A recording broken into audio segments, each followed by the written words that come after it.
Amelia Padawan, and it's here today with a very quick tutorial showing you two different ways to do the long tail cast on. So the long tail cast on is the most basic way to get stitches onto your needle so that you can start knitting. There are actually two different ways to do it, and I wouldn't say that one is better than the other, but just depending on your personal comfort, you might prefer one or the other. So I'm just going to show you how to do both. So the first thing you do with most cast-ons, and definitely the long tail, is you're going to create a long tail. This is one of the trickier parts of knitting where you're trying to guesstimate how much yarn it's going to take you. And I don't have any good suggestions for that. If you do, go ahead and leave a comment and let me know. I just sort of eyeball it and say, well, that looks like it's probably about 10 stitches, and go from there.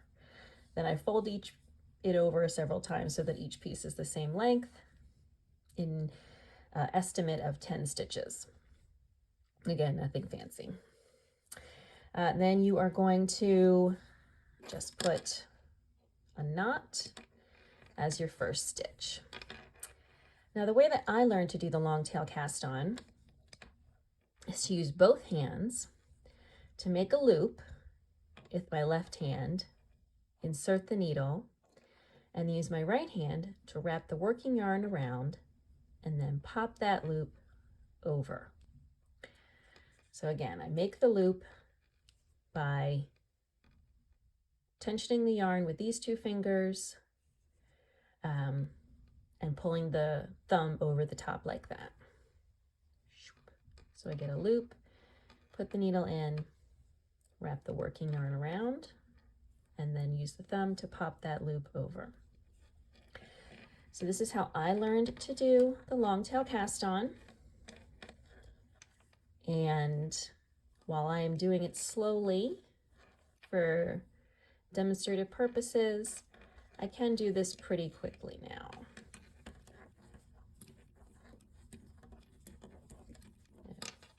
Pardon the clacking needle. So that's pretty fast for me. It's pretty even. And for me, it creates a cast on that is neither too tight or too loose after 15 or so years of knitting. You can also do this basically with one hand. Just trying to get that needle end out of the way. And to do that, you're going to take both. It just doesn't want to cooperate, does it?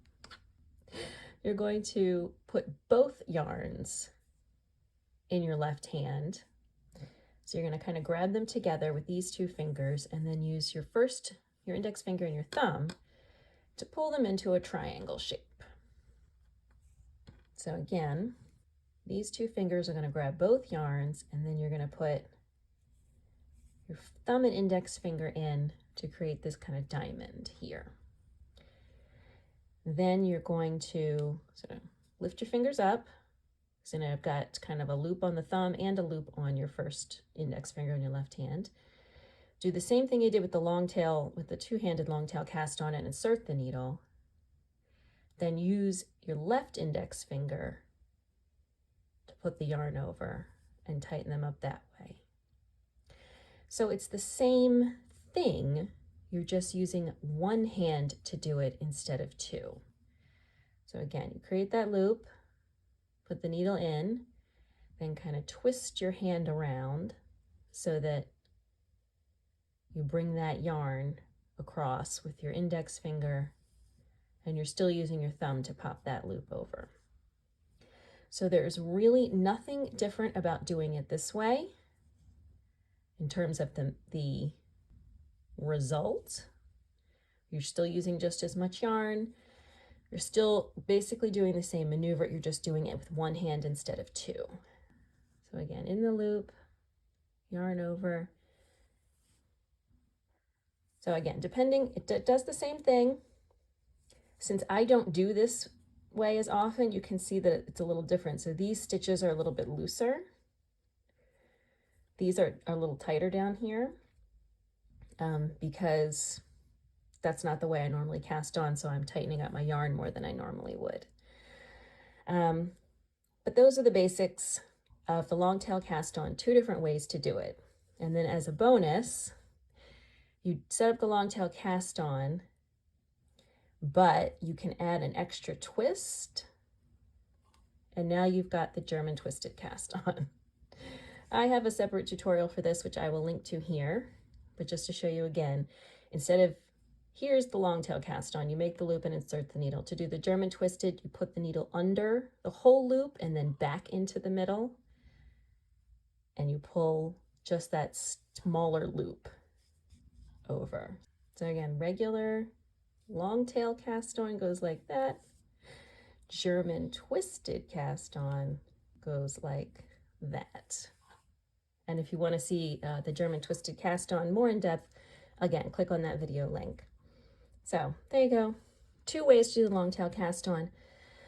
Really no difference except perhaps for your personal comfort. Ultimately, the one that you practice is the one that will serve you best, because you'll learn to tension it better and you'll pick up speed doing it. Perhaps if you are just looking to add a new skill or preparing to learn the German twisted cast on, or perhaps if you find the other method doesn't give you the right tension and you want to try the other one, whichever one you don't use, that's how you do it both ways. I hope you found this tutorial useful. I will see you again in another video soon.